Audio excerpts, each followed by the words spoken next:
Hello friends, कैसे हैं आप सब। मैं आपका अपना मित्र एडवोकेट एसएस मिश्रा लीगल दर्पण चैनल में स्वागत करता हूं। फ्रेंड्स, आज मैं चर्चा करने वाला हूं कि क्या पैतृक संपत्ति और स्वअर्जित संपत्ति दोनों एक ही होते हैं या दोनों में डिफरेंस होता है। यदि डिफरेंस होता है तो फिर पैतृक संपत्ति क्या होता है और स्वअर्जित संपत्ति क्या होता है, यानी एंसेस्ट्रल प्रॉपर्टी और सेल्फ अर्न प्रॉपर्टी दोनों में क्या डिफरेंस है, इस पर चर्चा करूंगा। इसके बाद एक बच्चे को कब से पैतृक संपत्ति में अधिकार मिलता है, क्या एक पैतृक संपत्ति को एक पिता बिना बच्चों के पूछे जाने के उसे बेच सकता है या नहीं, एक माँ के नैहर से जो संपत्ति मिलता है उस संपत्ति को पैतृक संपत्ति कहा जाता है या स्वअर्जित संपत्ति कहा जाता है, उस संपत्ति पर किसका अधिकार कब तक होता है, इसके बारे में बताऊंगा। तो इसे जानने के लिए वीडियो को लास्ट तक देखिएगा और वीडियो देखने के बाद अच्छा लगे तो चैनल को ज़्यादा से ज़्यादा सब्सक्राइब, लाइक और शेयर कीजिएगा। तो आइए फ्रेंड्स जानते हैं।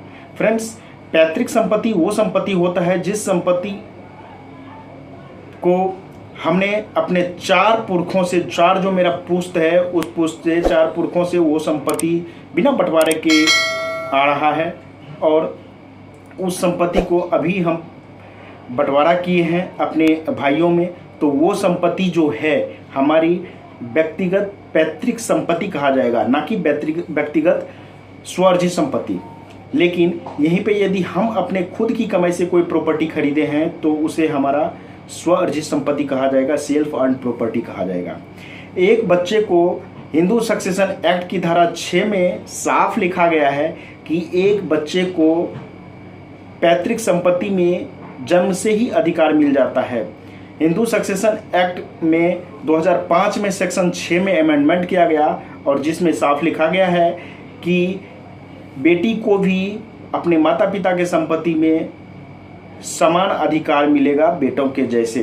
2005 से पहले ऐसा नहीं था, लेकिन 2005 में जब हिंदू सक्सेशन एक्ट की धारा 6 में अमेंडमेंट किया गया तो उसके बाद बेटी को भी समान अधिकार अपने माँ बाप के संपत्ति में बेटों के जैसे मिलने लगा है। माँ के नैहर से जो संपत्ति मिलता है उस संपत्ति में जब तक माँ जिंदा है तब तक माँ का ही अधिकार होगा, उससे किसी भी बच्चों को अधिकार नहीं दिया जाएगा।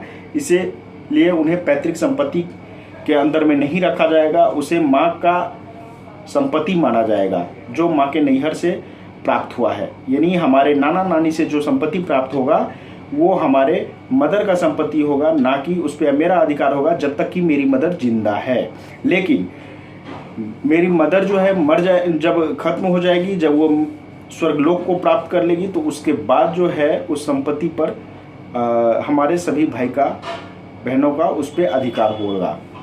लेकिन वो संपत्ति जो है यदि माँ जीते जी उस संपत्ति को किसी अन्य व्यक्ति को या हमारे किसी भाइयों में से किसी एक को यदि वो संपत्ति वसीयत कर देती है तो या गिफ्ट डीड के थ्रू दे देती है तो उस संपत्ति पे सिर्फ जिसको वो वसीयत करेगी या गिफ्ट डीड करेगी उसी का अधिकार होगा। तो इस तरीके से आपने आज जाना कि पैतृक संपत्ति, स्वअर्जित संपत्ति क्या होते हैं। पैतृक संपत्ति में एक बच्चों को कब से अधिकार मिलता है, माँ के नैहर से जो संपत्ति मिलता है उस संपत्ति को क्या स्वअर्जित संपत्ति कहे जाते हैं या फिर पैतृक संपत्ति कहा जाता है, उस पर किसका अधिकार होता है। तो इन सभी सवालों के जवाब आपने जाना। आपको किसी भी प्रकार के प्रॉपर्टी से रिलेटेड, टैक्स से रिलेटेड, सिविल, क्रिमिनल, मैट्रिमोनियल या कॉर्पोरेट किसी भी मैटर से रिलेटेड किसी भी प्रकार की कानूनी जानकारी लेना हो तो आप मुझे कमेंट कर सकते हैं, मैं उसका रिप्लाई देने का कोशिश करूंगा। यदि आप मुझसे कॉल पे बात करना चाहते हैं तो आप मुझसे कॉल पे भी बात कर सकते हैं, लेकिन वो कॉल चार्जेबल होगा। मेरा नंबर है 9643361982। I repeat my number 9643361982। तो मुझे इस पर आप कॉल करके कॉल बुक कर सकते हैं जो चार्जेबल होगा और फिर मुझसे आप बात कर सकते हैं, कानूनी जानकारी आप ले सकते हैं। तो फ्रेंड्स, आज तक के लिए इतना ही, फिर मिलेंगे नेक्स्ट वीडियो में, तब तक के लिए धन्यवाद।